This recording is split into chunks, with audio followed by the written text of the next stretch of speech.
Should we then say that in a way maybe the society had sort of put us in this box where we thought that education is everything, Exactly. which is what now you guys are trying to run away from, that maybe could have made us have issues the moment we're done with school. The graduates that we witness out here complaining and crying out, loud and fall and saying that, okay, we're not able to get this. Is it because the society had placed us in that box? I think so. But also, I don't think so. Why? What makes Because we all have opportunities. Yeah, we all have dreams. We all have careers. We all have skills. We all have talents and gifts. Right. Everybody is blessed in his or her own way. So if you come up with an idea which is the same as your friend's idea, even if you're in school, it doesn't matter. The way you represent or you present that idea to someone, it's the way it will determine the way you want it to be. Have you not had challenges? Because graduates will tell you this today. Yeah. You might be telling us to feel empowered and go out there and start our own businesses and do other things, but it's not equally very easy. Have you not experienced challenges at a point that got you thinking, no, I think I'm going to stop this? And by the way, you guys are very lucky, because back then it was not easy to do some of these businesses, because the administrations were a little bit tight. They would not allow you to move around school and do some of these other things. You would literally even be sort of sent home and you're expelled and all that. So at least nowadays maybe they're a little bit flexible. The challenges. Yeah, I had challenges when I started my business. I told you I had 5,000 at that time. Only. Even I couldn't ask for my dad. My dad is someone who said, I want you to finish school first, and then you have to start your own business. And I was I'm not dreaming of being employed with anyone. That is not my dream, because I've never thought of someone employing me, sitting down, giving me orders just to satisfy him or her. I don't want that. So I thought of something. I don't want to go against my dad, and I don't want to go against my dreams. I have only 5,000. When I started my business, it was so frustrating, because you are not people are not showing up, and you have invested the least you have. So what I did, I gave myself hope. And I said, if I started something that I wanted to go far, I have to have my hope, my courage, my passion. The mind and the heart are inseparable. The heart is the engine, and the mind is the rudder. So if you are passionate, that means the heart loves it. And if you are passionate, that means the mind has already known that the heart wants it. So that is how I felt at that time. I knew I had nothing at that time. I knew my business was to collapse. You only have two options. It's either it succeeds or collapse. So you make that decision. But to me, I saw it successful. That's good. Franklin, yes.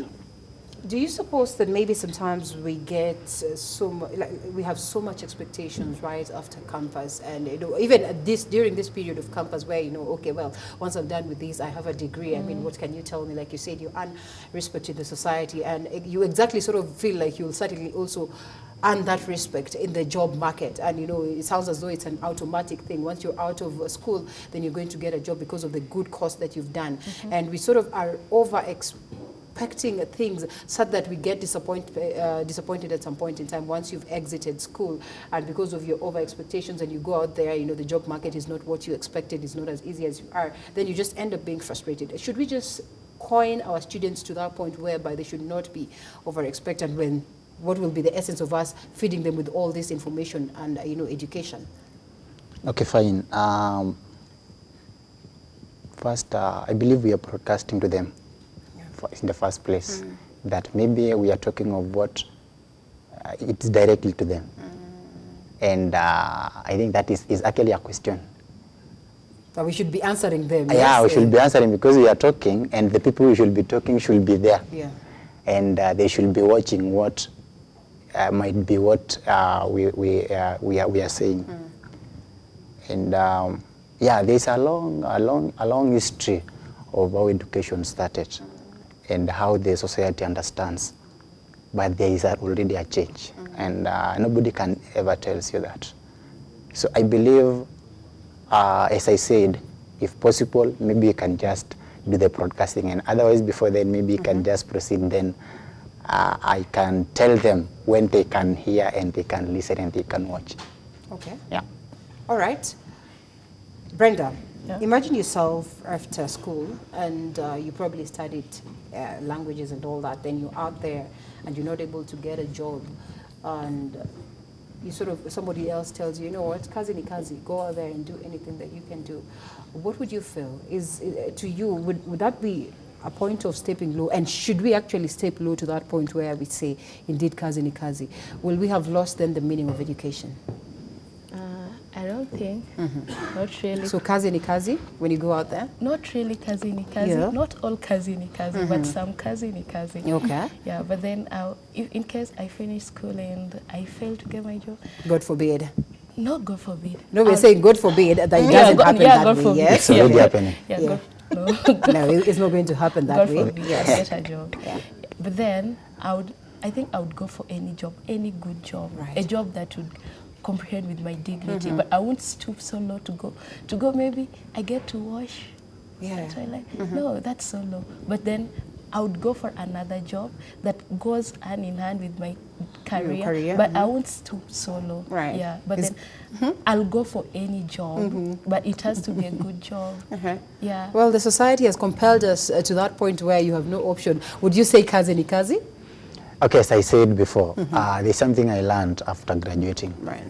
And I came to differentiate the difference between schooling and education. Right. And probably that is one of what I said I'm probably going to share once we channel, once we are broadcasting to them.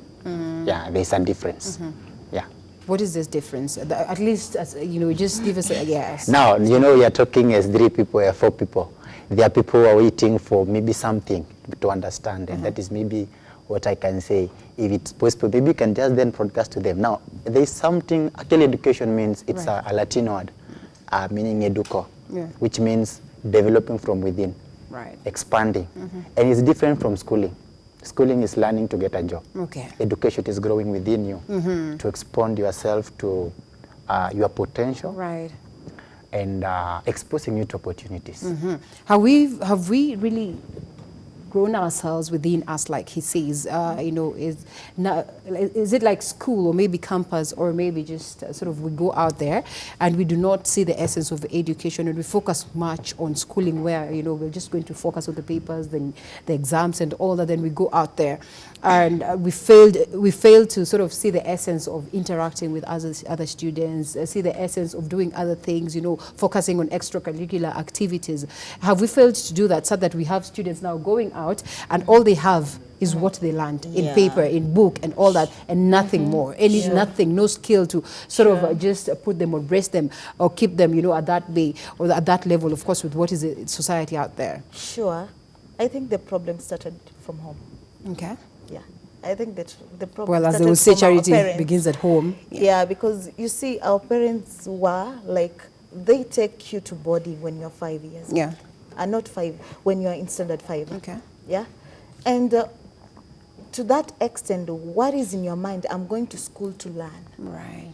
The last thing, have you ever noticed there's a theme right now that we graduates, we use tunapeleka karatasi kwa wazazi. Nyumbani. I know. Na tunakuja Yeah, kuhustle. kuhustle. So it started from home, because our parents didn't tell us, you know how to sing, you know. Like right now when you tell your parent, I want to go to a music school, there's no parent who will support you. You have to go do it on your So own.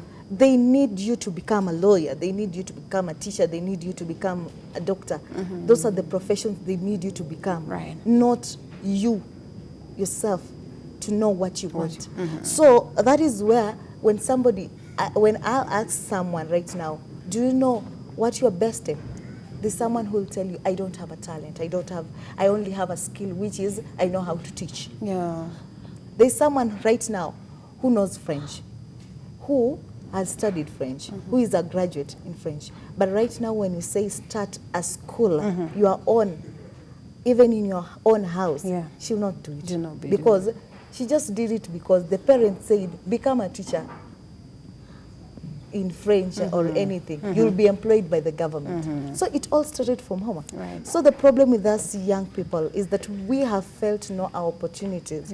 We have failed to know our skills. We have failed to know our talents. We have failed to know our gifts. Our gifts, yeah, because we want to please the society and the Yeah. parents. So in about 10 seconds as we get to wind up also, do you suppose that this aspect of wanting to please the society, wanting to get that A, is one thing that has failed us as a society or as a people? And the new curriculum that is being brought aboard, how do you see it coming to change this narrative? Yeah, before on what Laura just said, I would say maybe it's the education system that embraced the idea of someone having maybe you got the educational skills, but then you find someone is good at classwork, right, but then this person can't interact, she can't speak to you. Like some people, like in my class, some people are good, they get good grades, but this is not someone who will stand in front of class and even say something. Wow. But when it comes to exams, she's so good, okay? But I think it's because of the education system. So the new curriculum is coming in handy, which is more or less competence-based and skills and talents? Yeah, I think it will really help people, because maybe someone will come, because I even had my uncle say that the kid wants to go and do catering, and I'm like, what? He wants to take his kid to abroad to take catering. That's amazing. I think maybe the parents, maybe they're beginning to understand what we need, okay? Yeah, maybe they're trying to believe, maybe they're beginning to believe it's not all about the papers. At times we need to do with what's the interest of the child.